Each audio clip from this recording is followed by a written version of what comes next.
Bismillahirrahmanirrahim. Alhamdulillahilladzi anara quluba ibadihil muttaqin binuri kitabil mubin. Wassalatu wassalamu ala sayyidina wa maulana Muhammadin wa ala alihi wa ashabihi ajmain, amma ba'd. Yang kita hormati bersama para alim ulama, wabil khusus panjenenganipun Romo Kiai Haji Abdul Qayyum Mansur yang berkenan rawuh di depan kita semuanya untuk memberikan berbagi ilmu pengetahuan yang sangat luar biasa, membedah kitab Nurun ala Nur. Semoga beliau diberikan kesehatan selalu dan istiqomah rawuh di majelis ilmu kita, amin Allahumma amin.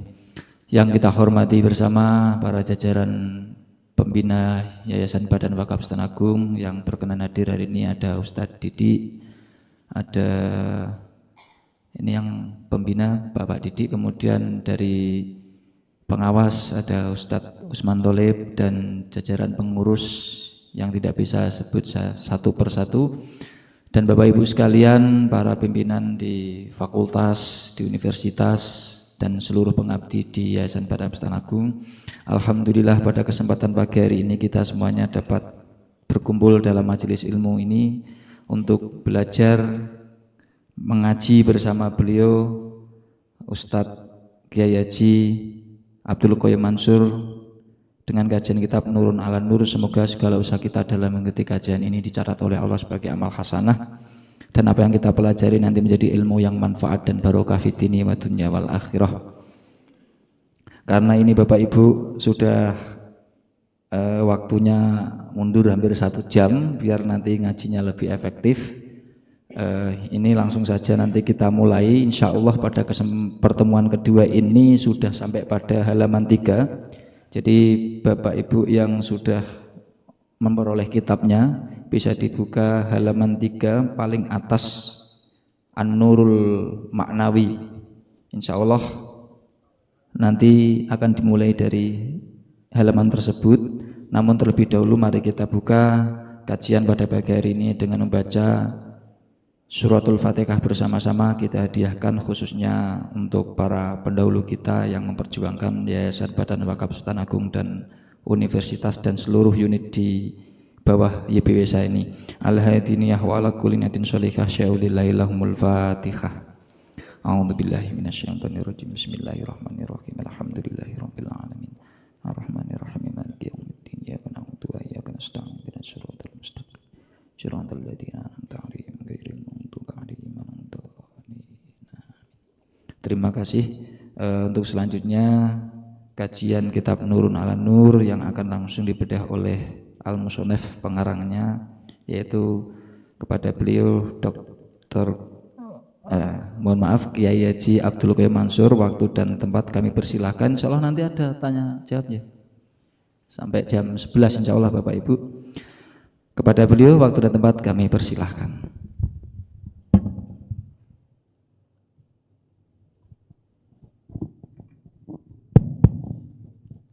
Assalamualaikum warahmatullahi wabarakatuh. Bismillahirrahmanirrahim.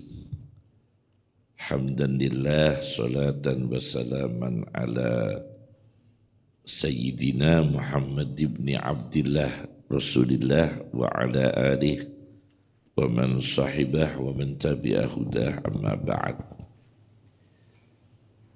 Alhamdulillah kita pada pagi ini sampai pada halaman 3. Kitab ini sebetulnya bukan karangan saya, cuma tulisan saya nyuplik-nyuplik. Jadi jangan dianggap karya saya. Saya hanya nyuplik-nyuplik dari berbagai literatur kitab. Kami susun dalam bab yang nomor halaman 3 ini tentang An-Nurul Ma'nawi, yaitu cahaya moralitas. Kalau cahaya yang lampu seperti ini namanya an-nurul hissi, cahaya yang kelihatan mata. Kalau cahaya yang tidak kelihatan mata namanya nur maknawi, seperti cahaya hati, cahaya jiwa, cahaya kalbu, cahaya ilmu, itu kan tidak kelihatan mata. Namanya maknawi, moralitas. Dalam Al-Quran Az-Zumar ayat 22, mislu contoh, afaman syarahallahu sadrahu lil Islam. Apakah maka sama orang yang dibukakan hatinya, syarahawa, sadrahu hatinya, lil Islami menerima Islam secara universal, fahuwa ala nurim min rabbih, maka dia di atas cahaya Tuhannya. Apakah orang yang menerima Islam mau dibuka hatinya dengan cahaya Islam, apakah sama dengan orang yang menolaknya? Allah bertanya kepada kita begitu, yakni memberikan tes pada kita. Jawaban kita tidak sama. Satu, ini namanya cahaya menerima Islam sebagai pegangan hidup, menerima Islam sebagai doktrin, menerima Islam sebagai nilai hidup, qimatul hayat. Kemudian dikembangkan lagi dalam Al-Quran, auradallahu Az-Zumar ayat 22 tadi, auradallahu, Allah mendatangkan isman nur, nama cahaya, didatangkan ilal kutubis samawiyah, pada kitab-kitab samawi, yakni Quran cahaya, Taurat cahaya, Injil cahaya, kitab-kitab samawi. Sebagai contoh, Al-Quran disebut cahaya. Satu, Al-Quran, wa anzalna ilaikum nuram mubina, dan aku turunkan kepada kamu sekalian cahaya yang jelas. Ini Al-Quran, disebut oleh Al-Quran cahaya. Jadi satu, Al-Quran cahaya. Kemudian Taurat, inna ang, tadi surat An-Nisa ayat 174, Al-Quran disebut cahaya. Yang kedua, inna anzalna taurata fiha hudan wa nur, sesungguhnya aku turunkan kitab Taurat yang di dalamnya ada hidayah, ada cahaya. Jadi Taurat yang orisinil, yang mohon maaf, yang tidak terjadi distorsi, yang asli, Taurat yang ayat-ayatnya masih asli sebelum didistorsi, itu cahaya. Quran cahaya, Taurat cahaya. Kemudian Injil, Al-Injil tadi Al-Maidah ayat 44, Al-Injil, wa atainahul injila fihi huda wa nur, dan aku berikan kepada Isa Injil yang di dalamnya ada hidayah dan cahaya. Injil juga terkandung cahaya. Ini semua bukan cahaya yang kelihatan mata seperti ini. Ini cahaya ilmu, cahaya keyakinan, cahaya keikhlasan, cahaya jiwa, cahaya hati, Ada dalam Quran, ada dalam Taurat, ada dalam Injil. Disebut An-Nurul Ma'nawi, cahaya moralitas. Jadi kalau kita membahas cahaya lampu ini, nanti kita ini bukan kiai, itu fisikawan itu ya. Yang membahas tentang cahaya-cahaya ini mungkin Pak Baikuni, bukan saya. Itu nanti orang-orang teknik ya yang membahas tentang cahaya. Kalau kita ulama membahasnya cahaya-cahaya yang moralitas, cahaya yang tidak kelihatan mata. Inilah pandangan Al-Quran terhadap 3 kitab suci samawi ternyata mengandung cahaya. Jadi sebetulnya kalau orang Israel itu mau mengikuti Taurat yang sebenarnya, hati mereka bercahaya. Tapi karena kenapa Yahudi itu ekstrim? Karena Tauratnya ini cahayanya tidak masuk pada jiwa mereka. Maka mereka kejam. Bahkan Nabi kita mengatakan dalam satu hadis bahwa semua kriminal di dunia, semua, tidak ada yang tidak, semua kriminal di dunia yang dilakukan oleh umat manusia itu semua mengikuti Yahudi. Jadi kalau ada kriminal ini yang sekarang ini ya, itu dulu Yahudi memulai dulu. Ada kriminal lagi, dulu pernah dicontohkan Yahudi. Ada kriminal lagi, pernah dicontohkan Yahudi. Semua tanpa kecuali.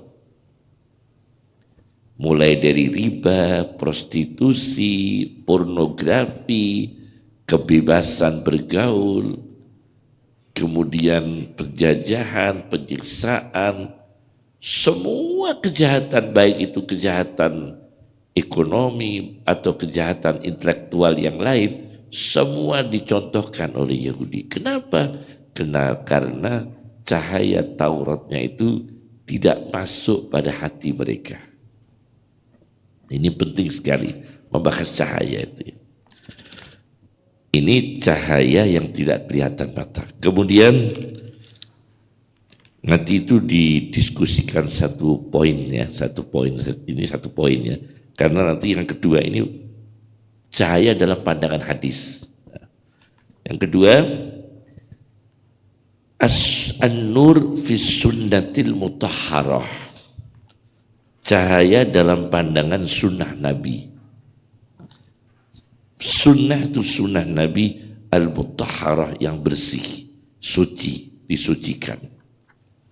Dalam hadis Nabi, an-nurul hissi, ada cahaya yang kelihatan mata, tapi mukjizat. Jadi Nabi punya cahaya, kelihatan mata, tapi mukjizat. Seperti, mohon maaf, kalau kami orang Sunni percaya hal-hal karomah. Seluruh ulama, Nahdlatul Ulama khususnya seluruh Indonesia, bahkan Buya Hamka dari mewakili Muhammadiyah itu juga percaya karomah. Bisa dibaca dalam kitabnya Buya Hamka Tafsir Al-Asar ketika menafsirkan ayat-ayat tentang karomah. Beliau percaya karomah. Bahwa An-Nawawi orang Damaskus itu dulu kalau mengarang buku, kalau mengarang kitab gelap, jari-jarinya keluar sinar. Itu Imam Nawawi. Kita tidak bisa melogikakan itu, karena itu karomah. Syekh Nawawi Damaskus itu kalau ngarang kitab, lampu lilinnya habis, atau minyak lampunya habis, beliau keluar.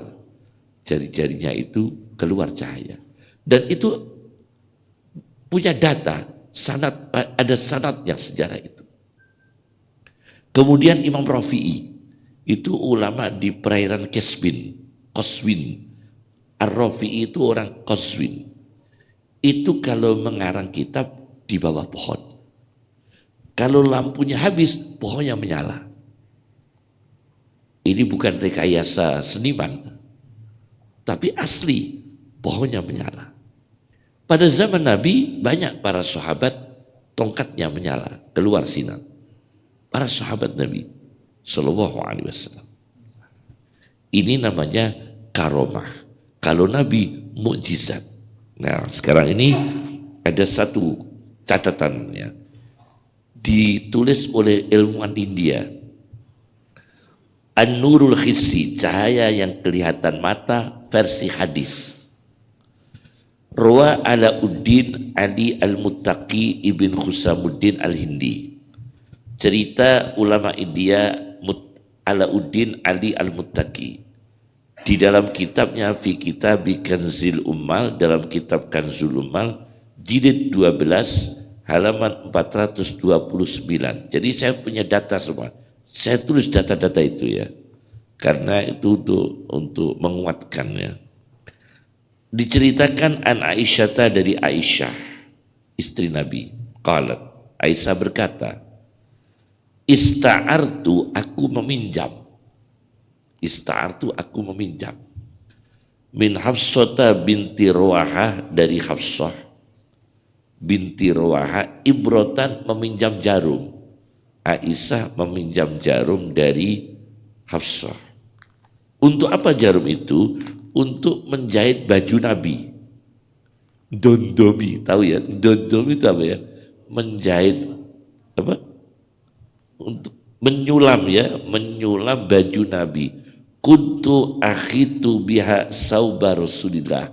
Aku pakai jarum itu untuk menyulam baju Nabi sallallahu alaihi wasallam. Baru aku mulai menyulam baju Nabi, mau menyulam baju Nabi, jarumnya jatuh. Fasaqatat anil ibrah, maka jatuhlah jarum dari tanganku. Nah, fatolabtuha, aku mencarinya jarum yang jatuh itu. Falam aqdir alaiha, aku tidak mampu menemukan. Aku cari jarum yang jatuh, tidak mampu menemukan karena gelap. Karena gelap. Jadi jarumnya itu jatuh, tidak bisa ditemukan. Alhamdulillah Rasulullah itu masuk. Nah, Rasulullah ini fisik. Begitu masuk, ruang menjadi terang. Rasulullah masuk, langsung ada cahaya. Fadakhala Rasulullah SAW, maka Rasulullah masuk. Fatabayyanatil ibrah, maka jarum yang jatuh itu menjadi jelas, bisa aku temukan. Kenapa? Bisyu'ai nuri wajih, karena sorot cahaya wajah Nabi. Jadi begitu Nabi masuk ke ruangan, jarum yang jatuh itu kelihatan. Ini bukan kita menggambarkan seperti film-film yang pendekar terus apa itu jadi apa itu, bukan drakon ini ya, bukan drakon ini ya. Begitu Nabi masuk, jarum yang jatuh itu kelihatan karena cahaya wajah Nabi Sallallahu Alaihi Wasallam. Ini kelihatan, hissi kelihatan. Fadhahiktu, maka aku tertawa, aku senang karena bisa menemukan jarum. Faqala Nabi, maka Nabi berkata, ya Khumaira. Nabi itu kalau memanggil Aisyah, ya Khumaira. Ini banyak orang mengartikan, wahai istriku yang kemerah-merahan. Salah itu. Aisyah tidak merah wajahnya. Livennya juga enggak merah. Ini banyak orang mengatakan, wahai istriku yang kemerah-merahan. Perlu diketahui, linguistik Arab itu tentang warna itu aneh. Bahasa Arabnya hitam itu kan aswad.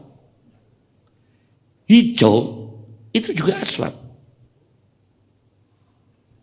Jadi kalau dalam linguistik Arab, aswad itu hijau, bisa hitam. Kemudian akhmar itu dua arti, merah dan putih.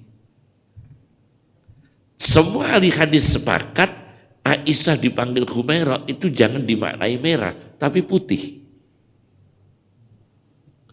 Ini semua ahli hadis dengan linguistiknya, dengan kamus hadisnya.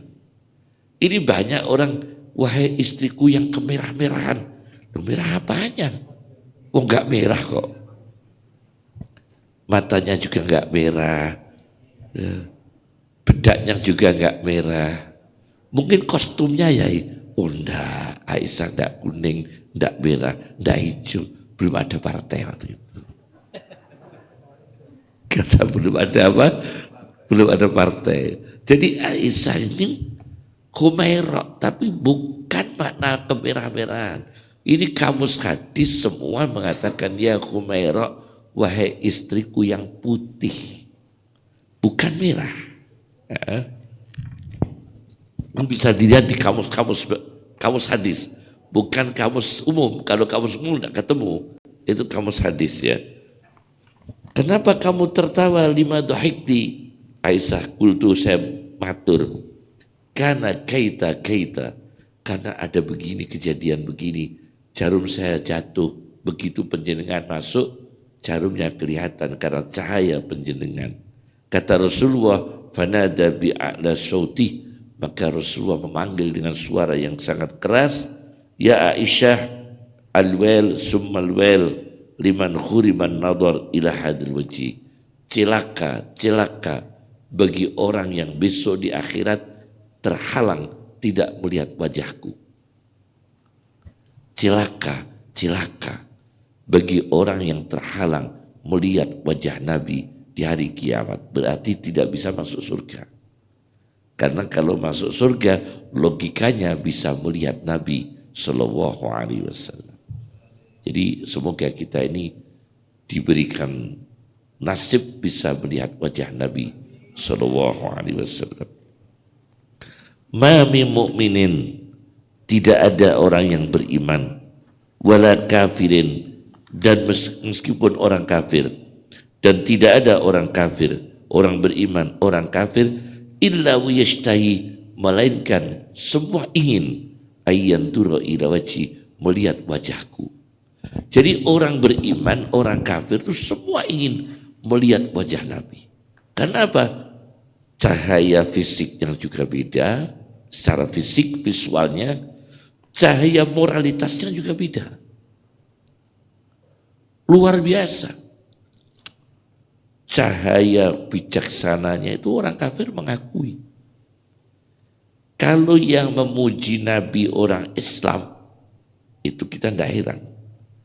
Tapi yang memuji Nabi banyak musuh Islam. Maka dulu kalau ada orang buat data tokoh-tokoh besar dunia, Nabi dinomorkan 1, kemudian di bawahnya siapa? Itu sebetulnya ya penistaan. Karena Nabi tidak boleh dibandingkan dengan tokoh-tokoh lain. Nabi urutan 1, setelah itu yang mendapatkan Nobel, ya tidak pantas. Nabi kok urutannya yang mendapatkan Nobel, bawahnya lagi ilmuwan siapa, bawahnya lagi Saddam Hussein, bawahnya lagi Yasir Arafat, yang tidak pantas. Karena Nabi itu di atas malaikat, di atas nabi-nabi yang lain, yang tidak bisa disejajarkan dengan mereka ini. Jadi kalau ada urutan-urutan seperti itu, kita jangan bangga, sedih kita itu. Sebetulnya tidak etis itu diperlakukan pada Nabi kita Muhammad SAW. Karena orang kafir pun ingin melihat wajah Nabi. Kenapa? Kandungan cahayanya. Cahaya apa? Ya cahaya moralitasnya itu, keadilannya, khusyuknya, bijaksananya, ikhlasnya, itu kan dirasakan semua. Bahkan orang kafir itu pernah terjadi, mohon maaf, ada satu kasus orang Yahudi minta diadili Nabi. Yang satu Muslim minta diadili Umar. Itu pernah terjadi. Yang kafir Yahudi minta diadili Nabi. Yang Muslim minta diadili Umar. Jangan Muhammad, Umar saja yang jadi hakim. Padahal dia Muslim. Akhirnya dia datang ke rumahnya Umar. Sayyidina Umar, saya punya masalah dengan Yahudi. Orang Yahudinya minta diadili Rasulullah. Tapi saya minta penjenengan saja yang jadi hakim. Ini orang nggak beres, kata Umar. Nabi kok keputusannya ditolak, kok malah minta keputusan saya. Tunggu di luar, tunggu. Umar ambil pedang. Ambil pedang, Pak. Dipenggal orang itu, Pak. Langsung dipenggal. Karena ini hipokrit, orang munafik. Waktu itu langsung dipenggal oleh Umar. Karena menghina Nabi. Sampai begitu. Yakni waktu itu orang Yahudinya dalam perkara itu dimenangkan oleh Rasulullah. Jadi Rasulullah sangat adil. Kalau memang Muslim yang salah, ya tetap tidak dimenangkan. Sangat adil Nabi. Maka tidak ada orang kafir itu menatap wajah Nabi dengan kejujuran, dia akan temukan cahaya Nabi. Jangankan kelas Nabi, kelasnya ulama yang ikhlas saja ada cahayanya.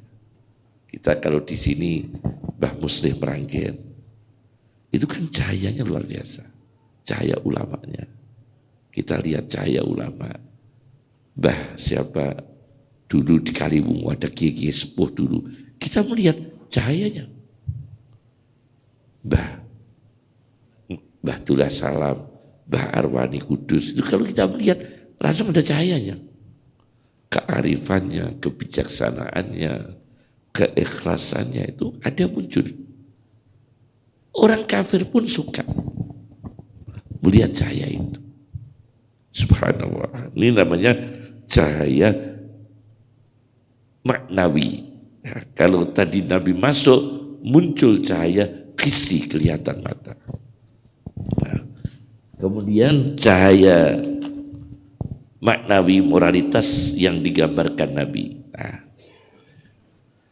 masalah ketiga, an-nurul maknawi, cahaya yang moralitas dalam pandangan hadis Nabi. Akhrajal hafid, mengeluarkan orang yang hafal hadis. Abu Bakar Ahmad ibn Husain al-Baihaqi fi kitabi, di dalam kitabnya Syu'abul Iman, mujallad jilid 7 halaman 352. An Ibnu Mas'ud, dari Abdullah bin Mas'ud qala, tala Rasulullah SAW, Nabi membaca ayat Al-Quran, faman yuridillahu ayyahdiyahu yashrah sadrahu lil Islam. Barang siapa yang dikehendaki Allah mendapatkan hidayah, maka hatinya dibukakan pada Islam. Coba ingat, barang siapa yang dikehendaki Allah dapat hidayah, maka hatinya dibukakan pada Islam. Apa yang dimaksudkan? Faqala Rasulullah SAW, innan nura, sesungguhnya cahaya, idza takhulas sadra, apabila masuk hati, infasah, hati terasa luas, lebar. Jadi kalau ingin hati tidak sesek, tidak sempit, harus ada cahayanya. Kata Nabi, kita ini dosen, kita ini pengusaha, kita ini guru, kita ini orang tua, sering loh mengalami sempitnya hati itu. Coba, gaji tinggi anak nakal, dengan gaji rendah anak soleh, tapi rendah sekali gaji, tidak cukup, ekonomi sulit anaknya soleh, dengan rezeki melimpah anaknya nakal, milih mana itu? Hati ini berat. Suami gaji tinggi tidak pernah pulang ke rumah,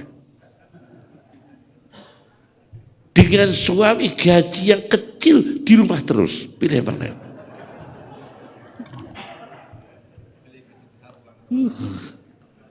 Ini istri mana yang terasa sempit hatinya? punya suami dengan gaji tinggi tidak pernah pulang, dengan gaji yang sangat rendah sebentar-bentar di rumah terus karena emang nggak punya gaji besar. Itu kan hatinya sempit. Kaya raya hidup di satu rumah, mertua ndak cocok, ipar ndak cocok, tetangga ndak cocok, sebelah rumah ndak cocok, sesek Pak.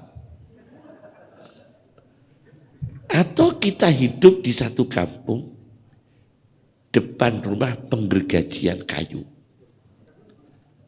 belakang rumah slab tepung, sebelah kanan rumah slab padi, kiri rumah bakul kaset. Iso turu gak itu? Susah Pak. Saya punya tetangga begitu. Punya tetangga tidak bisa, katanya enggak, kula mboten sakit ya, delok TV mboten sakit. Sebab slabnya tepung itu persis jendela rumah saya. Satunya lagi slab apa, satunya lagi slab apa. Tapi kuwi kok kerasane ngono Mas. Kula sebabe nek nyelap tepung gak tahu bayar. Nah iku apa lah. Jadi ganggu tonggo tapi gratisi tonggo, tetap seneng Pak. Ini kan gak sempit tuh Pak, sedih. Jadi oleh karena itu Nabi mengatakan orang yang dapat hidayah itu hatinya dibukakan pada Islam. Tandanya apa? Nabi ditanya, halaka halda bidzalika lidzalika min alamin yu'raf. Apakah ada tandanya cahaya masuk hati? Naam, ada. Satu, at-tajafi an daril ghurur, merenggangkan, jaga jarak dari duniawi yang menipu. Dari itu rumah dunia, ghurur menipu. Jaga jarak dari duniawi yang menipu. Itu kita nanti ayam hidup, cahaya. Uang sedikit 100% halal, dengan uang banyak meragukan. Kita hindari Pak. Banyak tapi meragukan. Nuwun sewu lho. Gaji penjenengan kerja itu kan jelas halal. Kali jenengan diopahi kon golek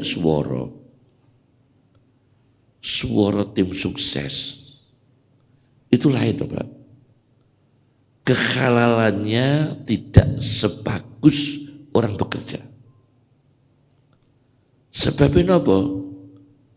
Kadang wonge mbok kei, wonge gak milih, bohong. Atau disuruh bagikan 100 amplop, dibagikan 20 amplop, bohong lagi. Banyak itu Pak.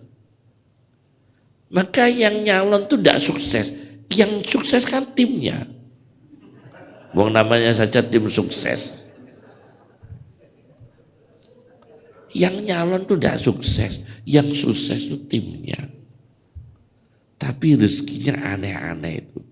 Jadi penyakit ini, jadi penyakit ini, karena bohongi banyak orang. Bohongi banyak orang Pak. Jadi satu, jaga jarak dari duniawi yang menipu. Yang kedua, wal inabah ila daril khulud, mengembalikan hati ingat tempat yang kekal, akhirat. Mengembalikan hati ila daril khulud, pada rumah yang kekal, akhirat. Kita tidak lama loh. Nyuwun sewu loh. Menjadi dokter juga enggak lama. Menjadi profesor juga enggak lama. Artinya bekerja kita ada batas waktunya. Menjadi gubernur juga enggak lama. Menjadi presiden juga enggak lama. Yang lama nanti itu di akhirat. Tidak ada batasnya. Nah kita kembalikan. Hati kita kembali pada rumah yang kekal. itu akhirat. Bukan perumahan elit. Ya nyuwun sewu.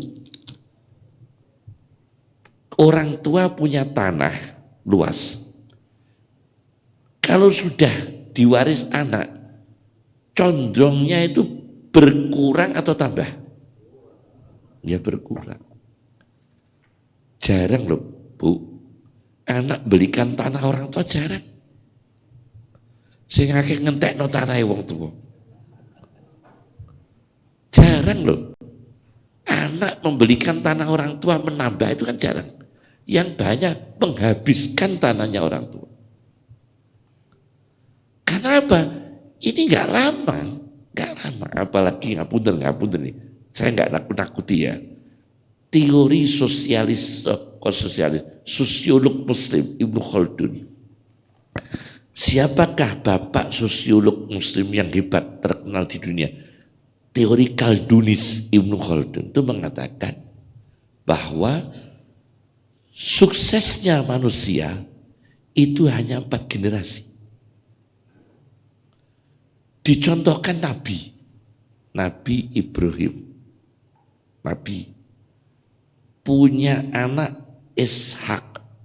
Nabi punya anak Yakub, anaknya Ishak. Nabi punya anak Yusuf, keempat Nabi. Setelah Yusuf sudah enggak Nabi. Ibrahim jadi Nabi, anaknya Ishak jadi Nabi, anaknya Ishak Yakub jadi Nabi, anaknya Yakub Yusuf jadi Nabi. Setelah Yusuf enggak jadi Nabi.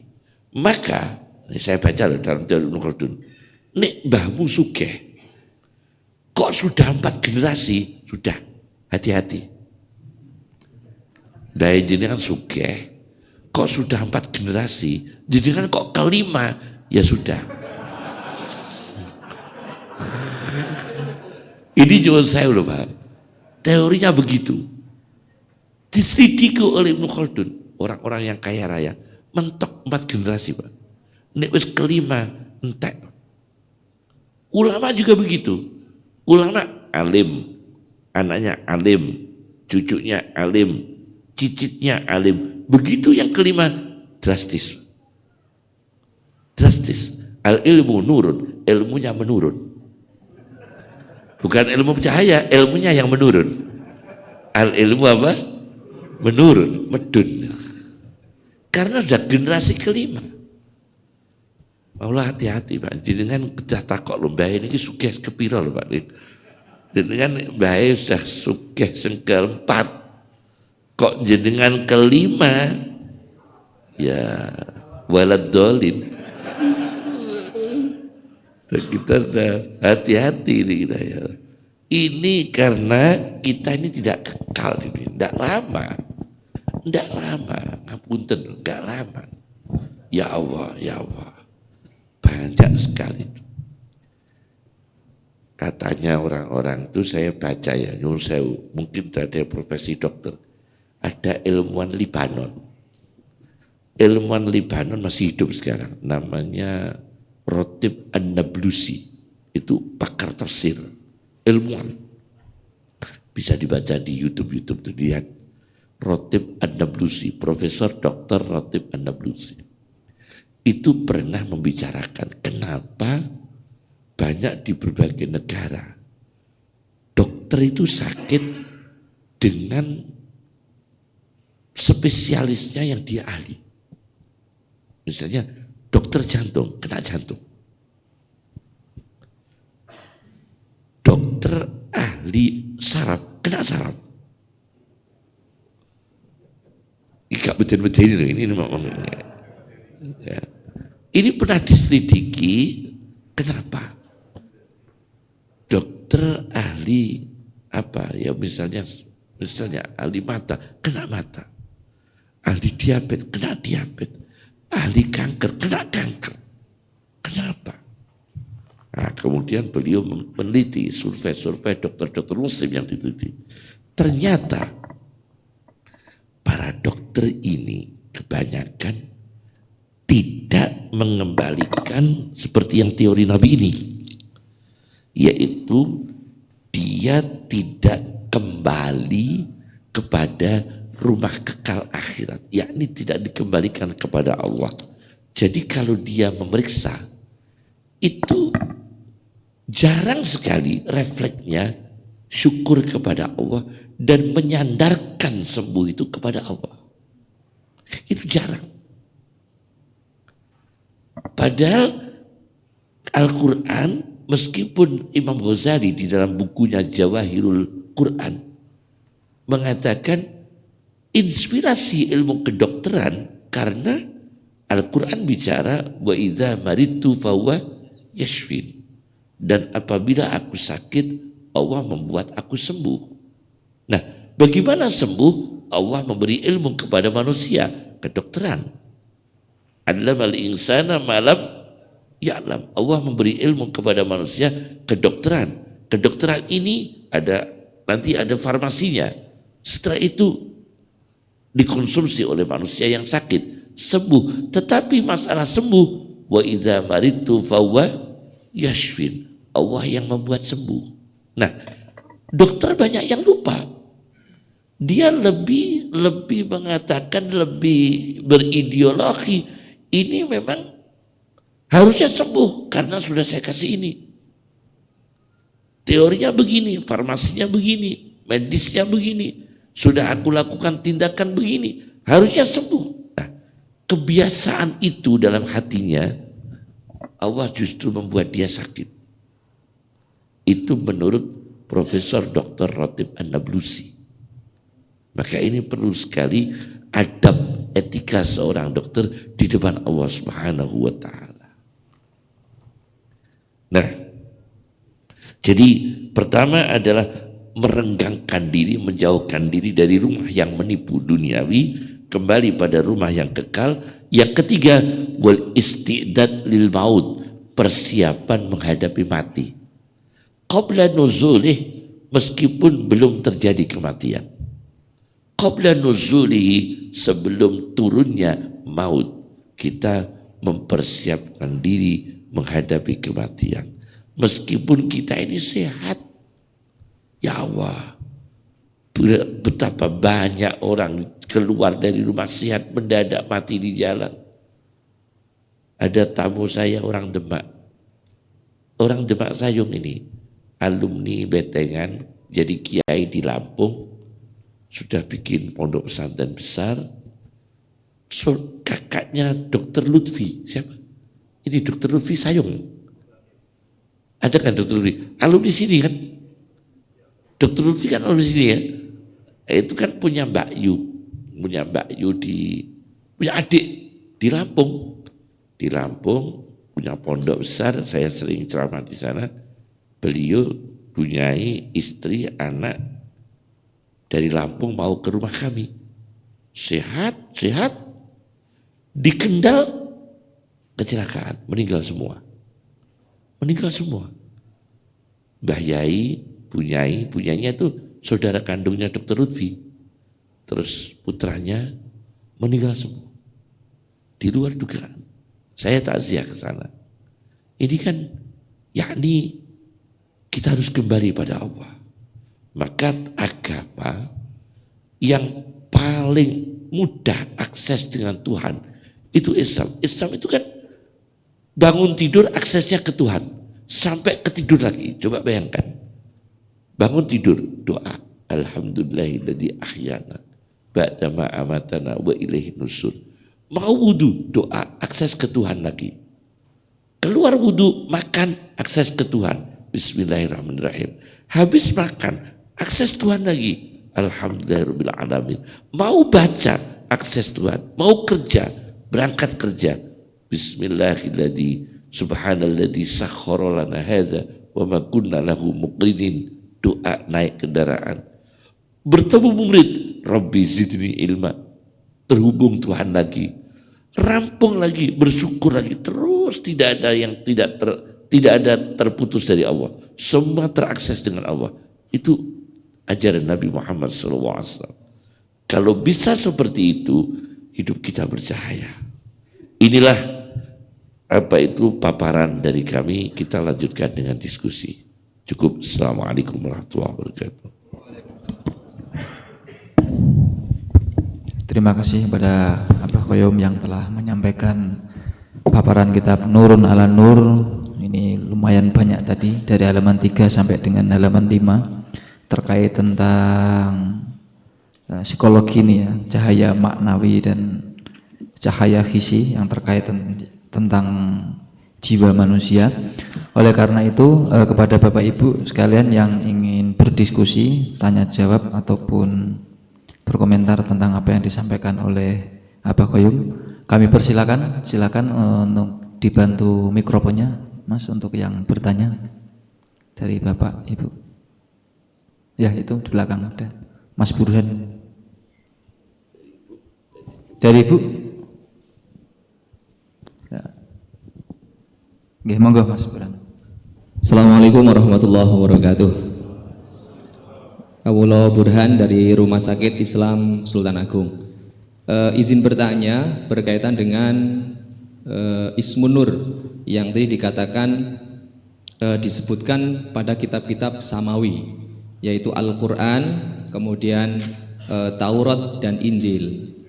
Pertanyaannya, kenapa Zabur itu tidak dikatakan sebagai nur?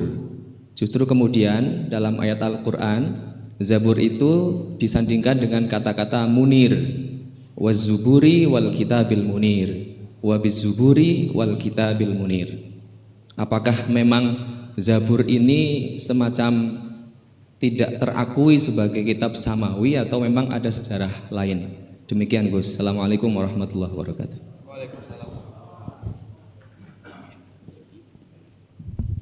Ada lagi dari Bapak atau Ibu? Nanti biar sekalian, mungkin ada keterkaitan jawaban. Monggo. Sepertinya satu. Itu ada satu lagi, Mas. Bismillahirrahmanirrahim. Assalamualaikum warahmatullahi wabarakatuh. Saya Fatoni dari SD Sultan Agung. Izin bertanya kaitannya dengan cahaya. Ketika Nabi Musa bertemu dengan Allah di Bukit Tursina itu, Nabi Musa itu tidak mampu memandang cahaya Allah. Nah, ini mungkin Kiai Haji Abdul Qayyum Mansur bisa menjelaskan cahayanya Allah itu dalam makna moralitas atau cahaya yang tadi seperti real nyata itu. Matur nuwun Gus.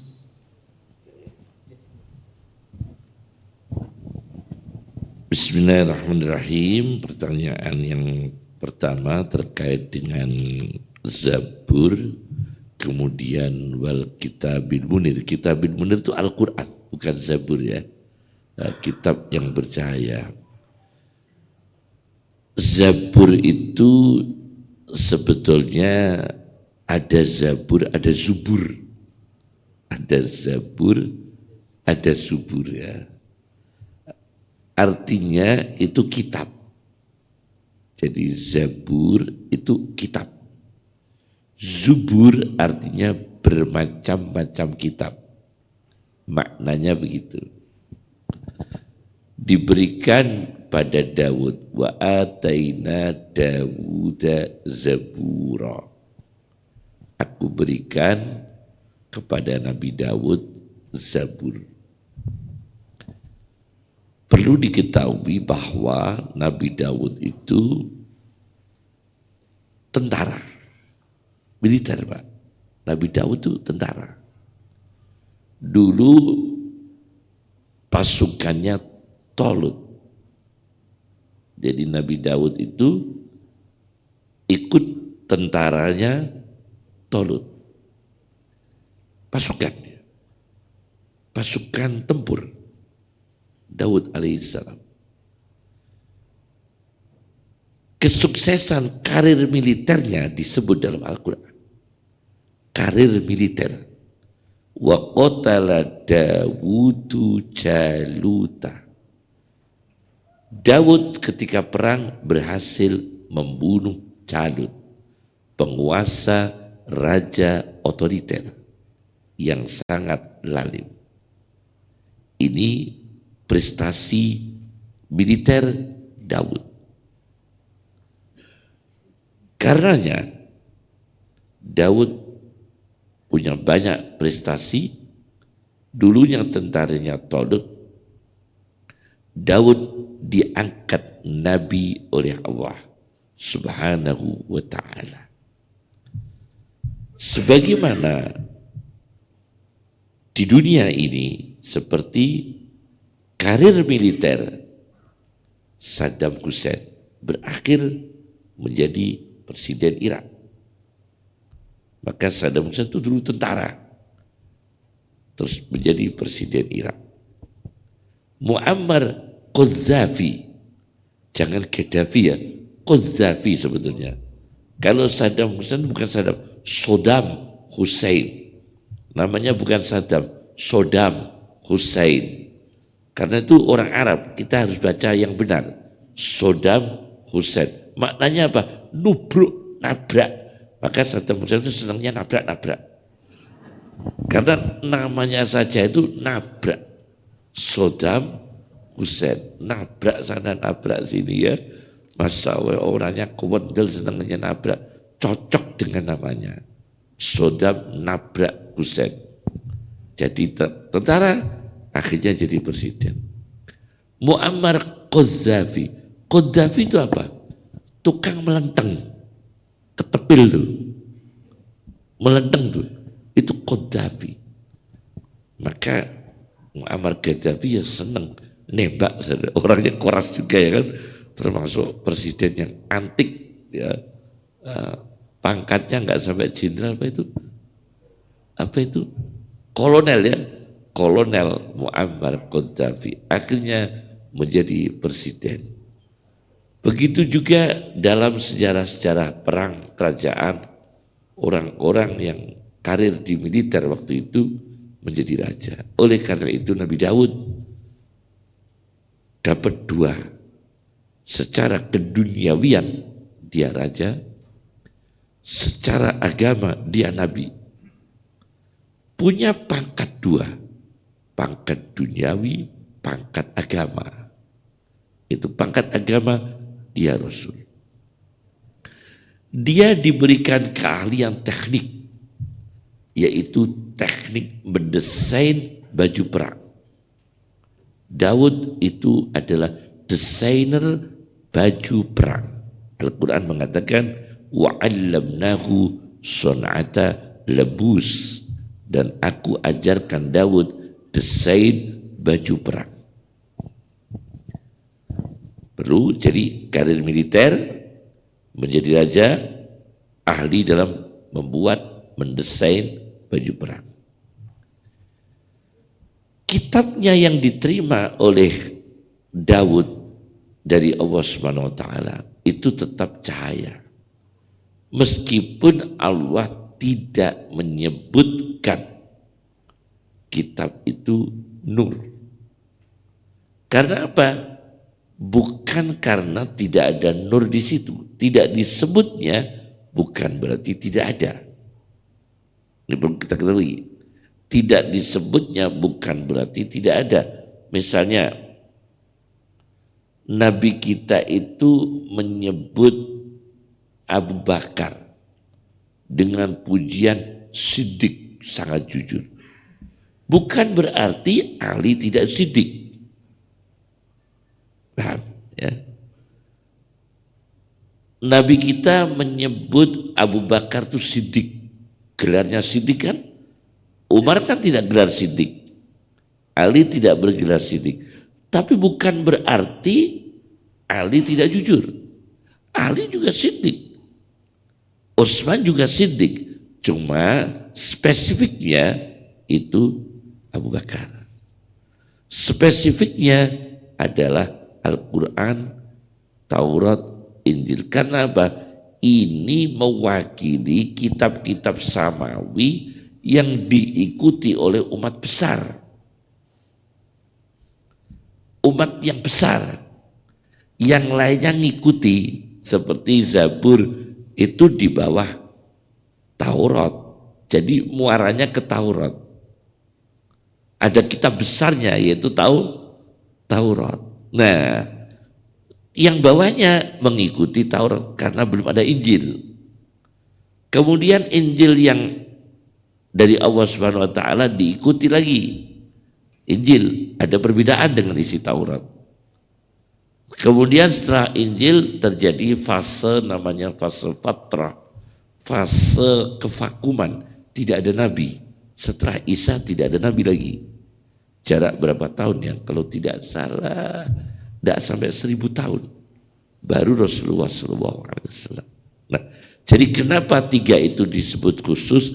Karena ini cahaya untuk umat-umat besar di dunia yang terwakili dari seluruh manusia, terwakili cahaya melalui Taurat, terwakili cahaya dari Injil, terwakili cahaya Al-Quran. Yang ikut ke Zabur, ke lain Suhufi Ibrahim. Nah, untuk Suhufi Ibrahim itu juga tidak disebut cahaya sebelum ada Musa alaihissalam. Karena waktu itu komunitas umat Ibrahim itu sedikit.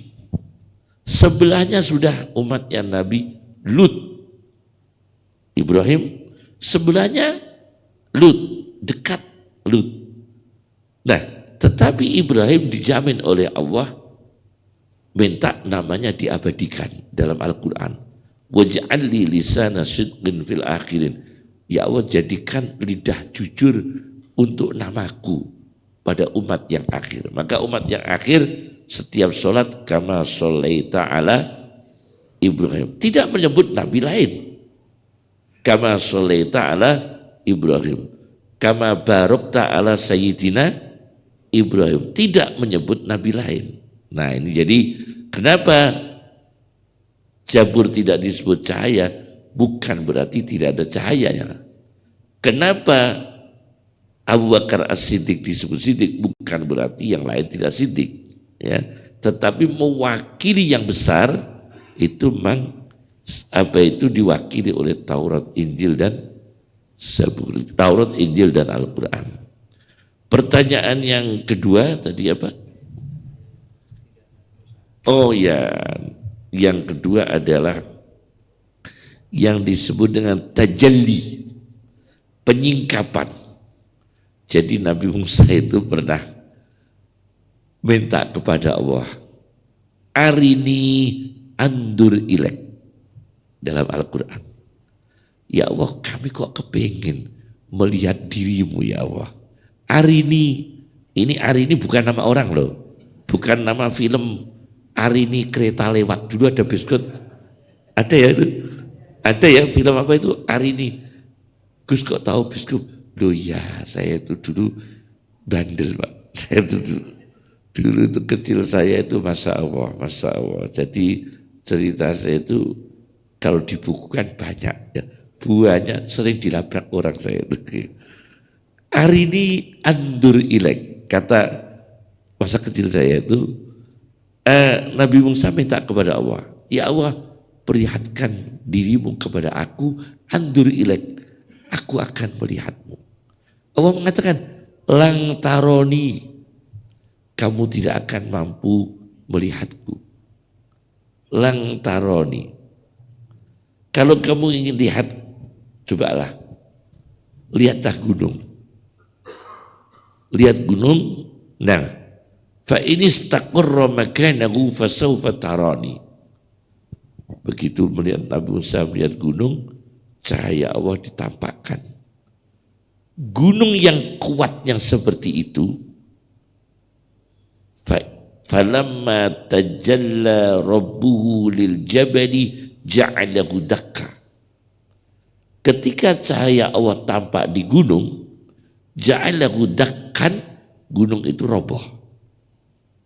Wa kharra Musa sa'iqa, kemudian Nabi Musa meninggal dunia. Nabi Musa pernah meninggal dunia, tidak kuat.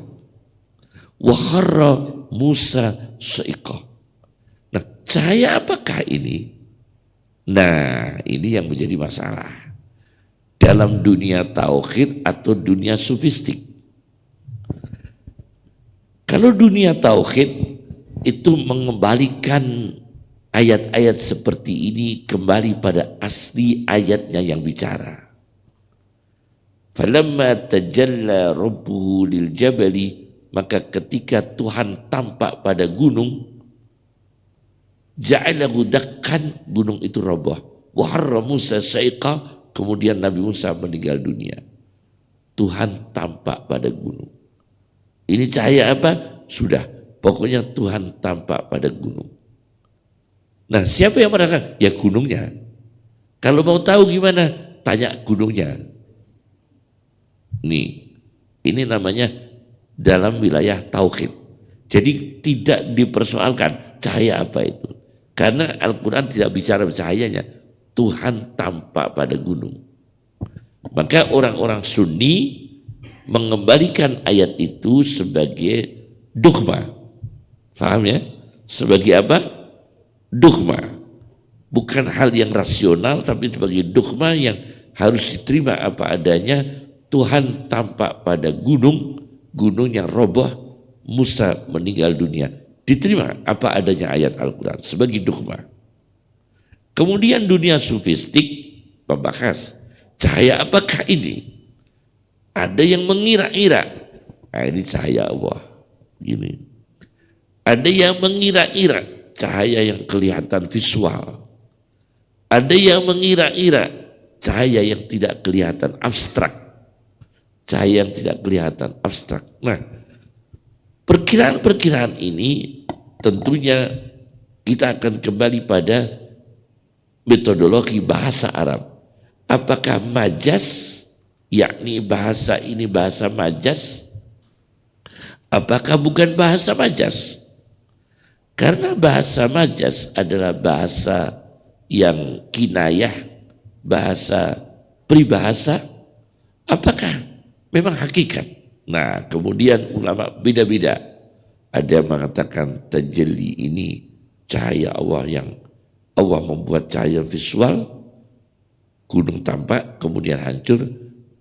Ada yang mengatakan ini adalah bahasa Al-Quran seperti gunung ditawari amanah oleh Allah. Aku tawarkan amanat kepada gunung, kepada langit, kepada bumi, kepada gunung. Akhirnya mereka tidak mampu mengemban amanat. Manusianya yang memberanikan diri berani. Akhirnya manusianya yang zalim dan bodoh. Gunung ditawari amanah, langit ditawari amanah, bumi ditawari amanah. Ini makhluk tidak ada akalnya. Siapakah yang mengatakan makhluk berakal bahwa bumi, langit itu berakal? Siapa? Adalah Ibnu Sina. Ibnu Sina mengatakan langit berakal, bumi berakal. Itu Ibnu Sina. Heran kita ya. Ibnu Sina ini orang kedokteran ya, orang kedokteran yang punya buku kedokteran Al-Qanun fit Tibb, yaitu buku Canon Al-Qanun fit Tibb, buku kedokteran Ibnu Sina.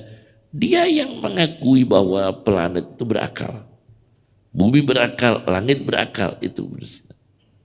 Maka kalau pendekatan dengan Ibnu Sina, cahaya Allah yang tampak ini cahaya yang dipahami oleh langit dan bumi.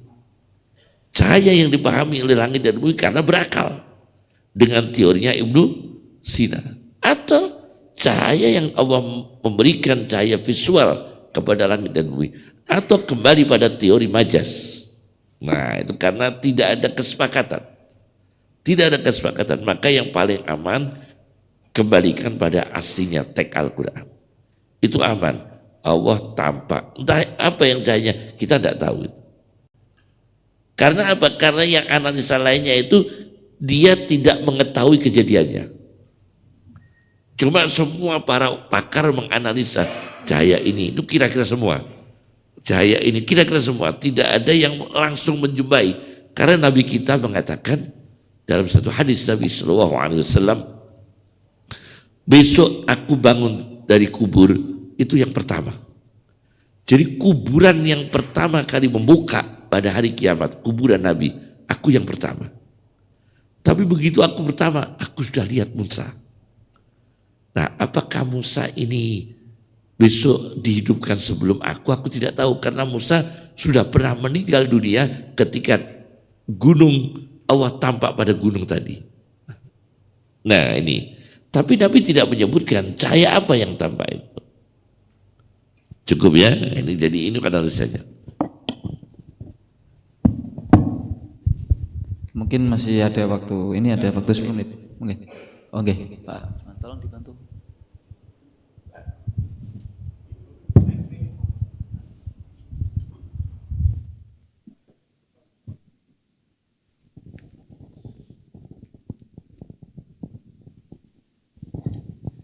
Terima kasih. Nuwun sewu Pak Gus Jokowi. Kami menanyakan antara nur yang tadi disampaikan Pak, ada karomah. Dalam doa kita sebutkan Allah matali fi qalbi nura wa fi lisani nura. Terus wa an yamini nura, yasirna wa fawqi nura. Mana yang termasuk hisi, mana yang maknawi, kemudian bedanya dengan karomah tadi, karena gelap kemudian tangannya timbul cahaya. Ini kalau dalam Al-Quran mana? Al-yawma nakhtimu ala qulubihim wa tukallimuna aydihim. Sekarang nur yang dalam sebelah kanan, sebelah kiri, depan, belakang itu nur yang bagaimana? Dengan bedanya dengan nur filisani wa fil qalbi, dan dengan cahaya yang muncul dari karomah tadi. Terima kasih.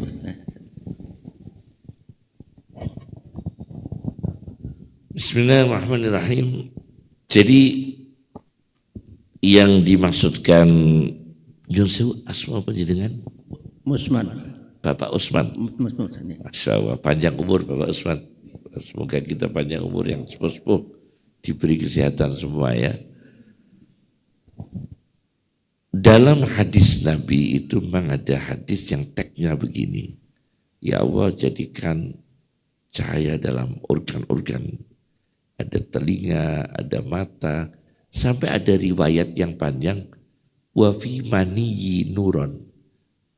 Berikan cahaya dalam sperma kami. Ada begitu. Ada teks begitu. Wa fi admi dalam tulang kami. Wa fi asobi dalam saraf kami. Wa fi dimaki dalam otak kami. Ada teks yang beda. Jadi ada telinga, ada mata, tapi ada teks lain, dalam saraf kami ya Allah berikan cahaya. Dalam sperma kami jadi berikan cahaya. Dalam otak kami, dimak otak berikan cahaya. Kemudian wa fi asobi, asobi itu saraf. Asob itu saraf. Neurologi ya, yang ahli ya dulu. Kalau kami punya sahabat yang pakar bedah saraf di Surabaya, Profesor Abdul Hafid Bajamal, itu orang sesepuhnya pakar saraf Indonesia, ya, pakar bedah saraf, sepuh Arab, orang Arab, Profesor Dr. Abdul Hafid Bajamal. Nah, ini yang dimaksudkan dengan cahaya. Tentu bisa dua macam.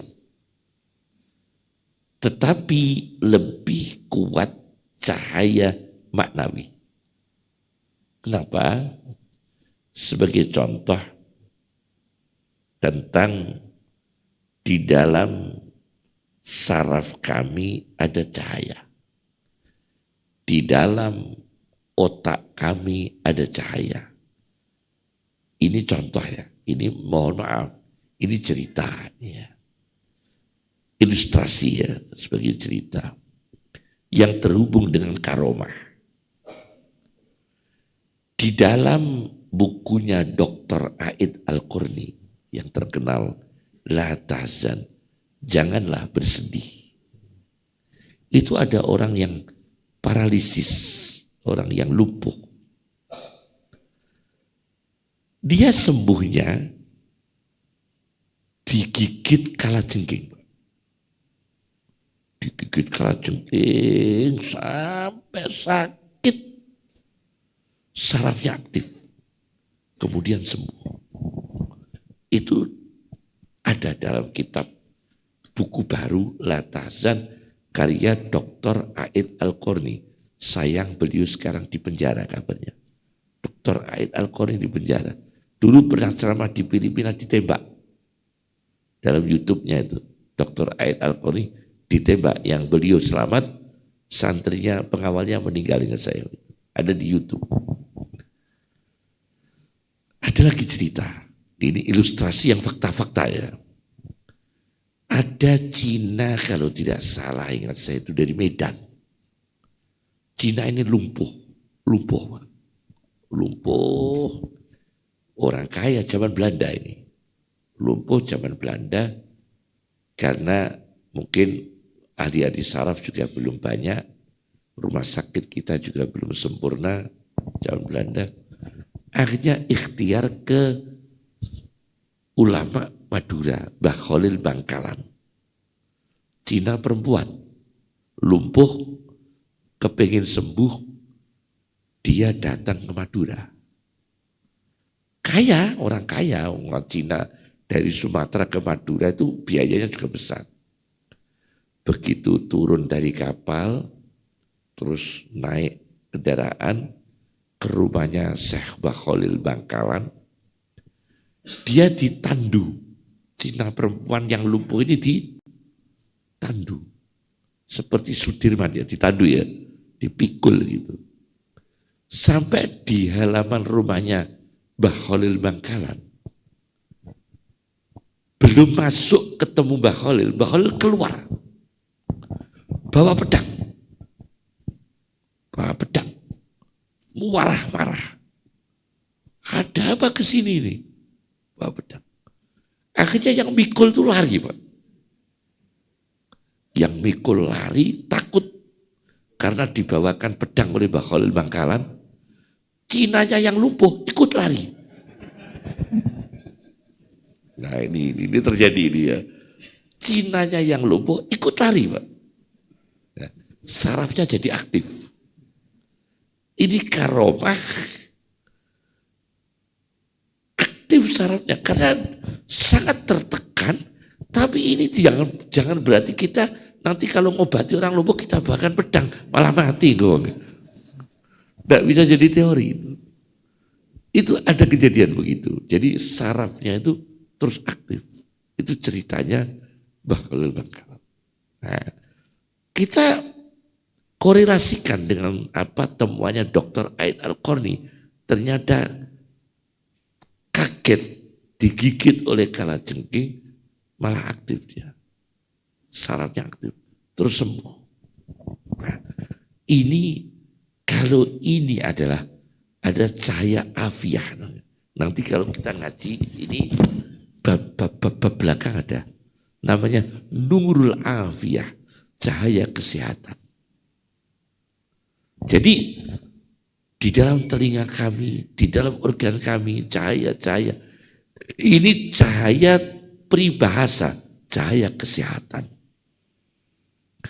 Cahaya kesehatan telinga kami. Cahaya kesehatan mata kami. Nurul afiyah. Bukan cahaya yang indrawi. Karena telinga kita nggak keluar sinar. Tapi fungsi telinga dengan baik, fungsi mata dengan baik, fungsi otak dengan baik, itu cahaya afiyah namanya. Nurul afiyah. Kemudian ada teks Nabi, nur fi maniyi nuron. Di dalam sperma kami ada cahaya. Ini penting sekali. Sperma butuh cahaya. Ini bukan berarti spermanya menyala. Tidak ada temuan biologi begitu. Sperma menyala ada enggak? Kan tidak ada. Tapi teori ini dikembangkan, hadis ini, oleh Ali Al-Khawas. Ada ilmuwan Mesir punya teori, Nur Sewu, teori reproduksi anak soleh mani yang bercahaya. Bagaimana melahirkan mani yang baik, sperma yang baik, sperma bercahaya seperti hadis Nabi tadi, wa fi mani nuron, di dalam sperma saya ada cahaya. ternyata ada teori begini. Nyuwun sewu nggih. Mboten saru nih, mboten. Insyaallah kula kemas dengan bahasa yang santun. Menurut Ali Al-Khawas, gurunya Abdul Wahab As-Sa'roni, itu mengatakan begini, kalau orang mau hubungan biologis dengan istrinya, itu pengaruh sperma dengan memori otaknya itu lagi apa? Moodnya, memori otak selama berhari-hari sebelumnya, dia mengagumi siapa? Sosok siapakah yang menjadi idealismenya dia, yang dia idolakan?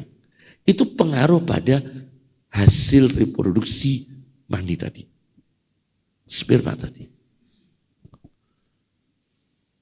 Manusia yang lahir dari pembuahan, dari proses-proses janin, proses-proses biologis itu nanti kalau kita tahu teori itu ada pengaruh. Siapakah yang kita idolakan, yang tertanam dari dalam memori otak kita? Ternyata ini teori Al-Quran. Temuan ini dari Al-Quran. Jadi begini, nyuwun sewu, misalnya kita ini baca buku. Kita baca buku dengan seksama riwayat Utsman bin Affan, kesolihannya, baca Qur'annya, ibadahnya. Habis itu kita hubungan seks dengan istri kita yang sah, hubungan biologis. Memori otak kita sedang dikuasai mengingat kehebatan Utsman bin Affan. Bukan syahwat libido kepada Utsman. Memori otak mengagumi apa? Utsman bin Affan. Maka menurut teori di Mesir itu, nanti anak yang lahir ada kesamaan pada Utsman bin Affan dari berbagai sisi. Apakah semangat ibadahnya? Apakah dermawannya? Menjadi orang kaya, menjadi dermawan. Karena dia ketika berhubungan seks dengan istri, dia dalam otak itu ada memori Utsman ini dermawan, kaya raya, ahli sedekah. Maka bayi yang lahir juga akan mempunyai sifat yang mirip dermawan. Begitu. Nah, jadi karek senengnya sapa? Kok senengane tayub?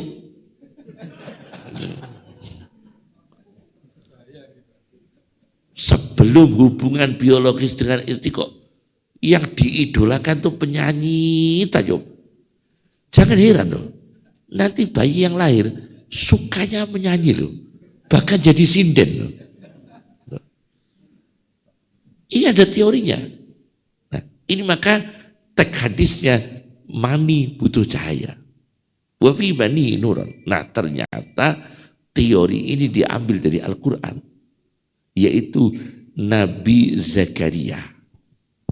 Begini Nabi Zakaria. Ini cahaya ya, menguatkan bahwa ini bukan cahaya hissi tapi cahaya maknawi. Nabi Zakaria ketemu putri anak kecil yang sudah punya karomah. Siapa? Maryam. Tapi tidak dicalonkan presiden. Tidak dicalonkan wapres. Anak kecil. Namanya siapa? Maryam. Tidak ikut politik. Ini lain ya. Kita ada bicara politik ya ini ya. Tapi kecil sudah jadi wali. Ada. Jadi wali tidak harus jadi wali itu dari kecil saja. Al-Quran mengatakan siapa wali kecil? Maryam. Satu-satunya wanita disebut dalam Al-Quran hanya Maryam. Lainnya enggak ada. Hanya Maryam.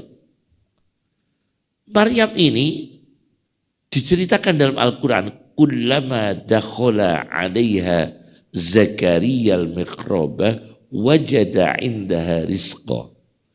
Setiap Nabi Zakaria menengok kamar Maryam yang kecil itu, Ada saja rezeki. Ada teh, ada kopi.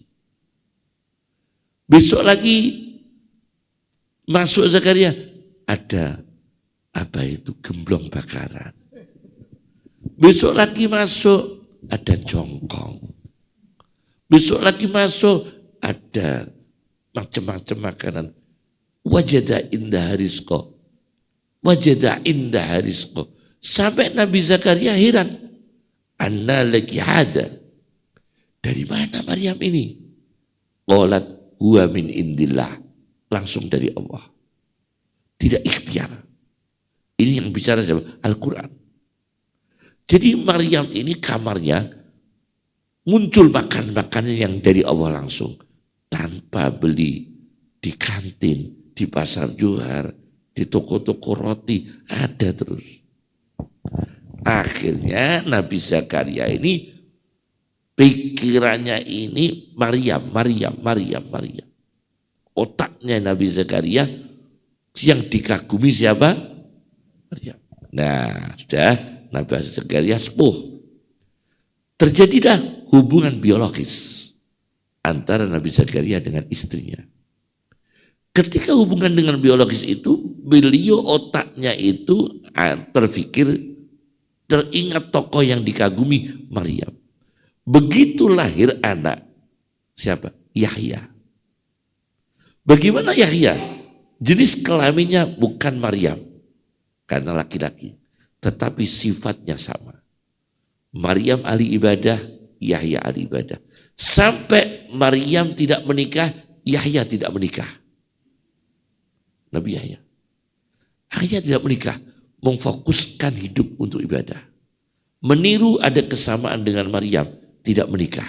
Maryam tidak menikah, begitu juga Nabi Yahya tidak menikah. Nah, dari teori ini dikembangkan oleh Ali Al-Khawas, kalau berhubungan dengan istri supaya mani kita bercahaya, ingatlah tokoh-tokoh soleh sebelumnya, ya, tokoh-tokoh soleh, supaya apa? Anak-anak kita nanti yang lahir itu menjadi anak yang soleh, begitu ya. Ini wafi mani nuran. Nah, terkait dengan pertanyaan Bapak Usman, nah nanti di akhirat ada cahaya sebelah kanan, sebelah kiri. Nah, itu cahaya visual, cahaya kelihatan mata. Karena di akhirat ada yang gelap, ada sebagian orang merasakan kegelapan, ada orang yang merasakan cahaya.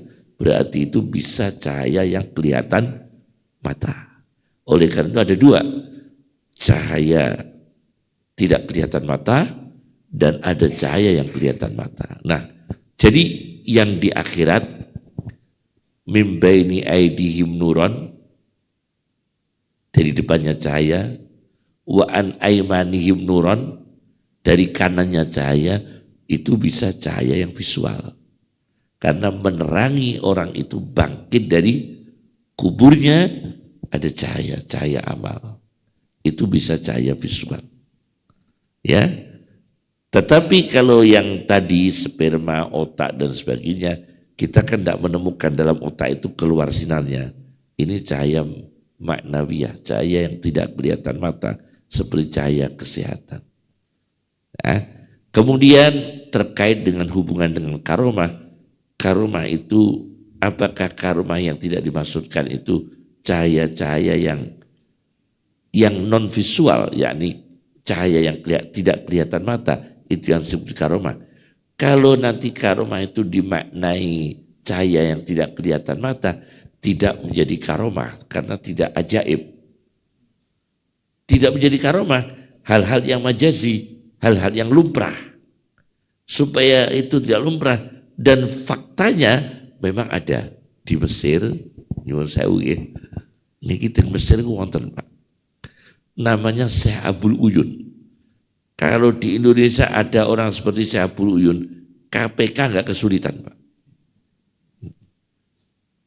Di Mesir itu yang nemukan siapa? Syed Muhammad bin Alawi Al-Maliki. Cerita langsung beliau. Beliau datang ke Mesir, sowan ke ulama namanya Abul Uyun.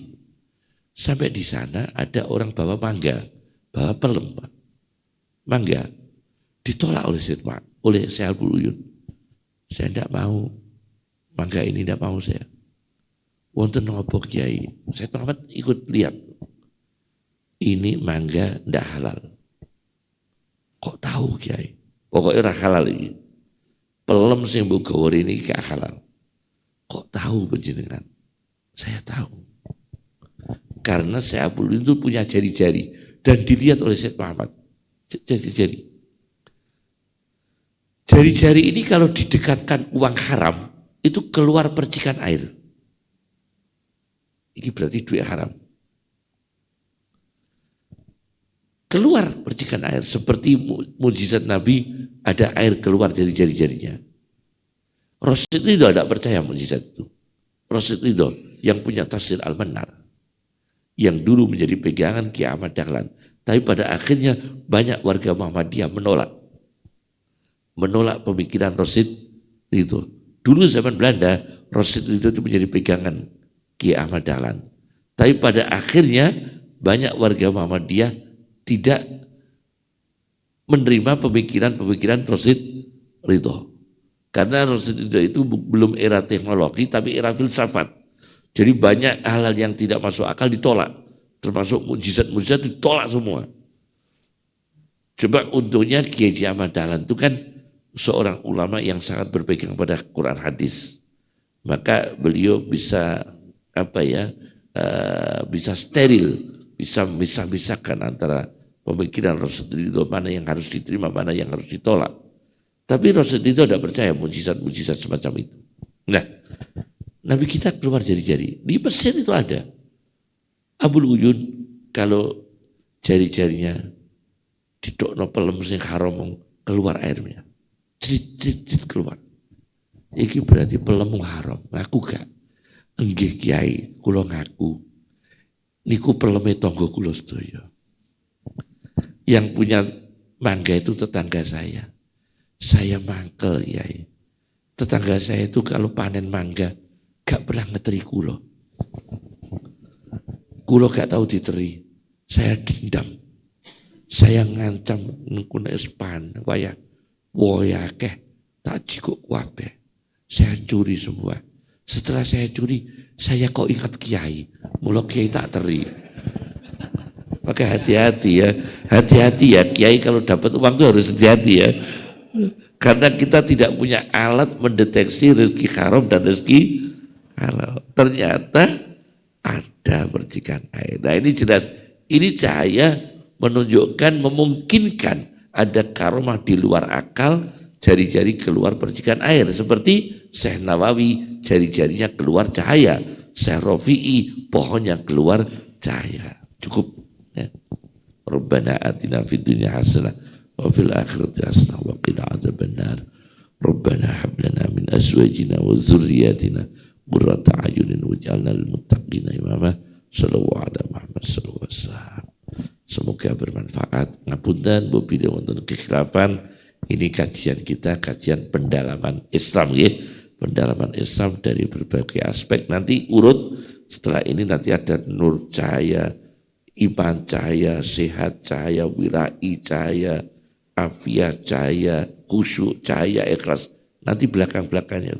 Jadi pas ikhlas bakas ikhlas. Pada nanti sampai selesai ya. Insya Allah. Assalamualaikum warahmatullahi wabarakatuh. Waalaikumsalam warahmatullahi wabarakatuh. Terima kasih Mbah Qayyum. Ini diskusi yang sangat menarik. Sebenarnya masih banyak hal yang perlu didiskusikan. Karena tadi ketika kita bicara tentang karomah harus belum bicara tentang maunah Insya Allah akan kita bahas, kita diskusikan pada pertemuan berikutnya. Kita akhiri kajian pada pagi hari ini, siang ini dengan membaca hamdalah dan kafaratul majelis bersama. Alhamdulillahirabbil alamin. Subhanakallahumma wa bihamdika asyhadu alla ilaha illa anta astaghfiruka wa atubu ilaik. Terima kasih Bapak Ibu sekalian telah mengikuti acara ini dengan baik. Dari saya pribadi apabila ada kurang lebihnya mohon maaf. Wallahul muwaffiq ila aqwamit thoriq. Wassalamualaikum warahmatullahi wabarakatuh.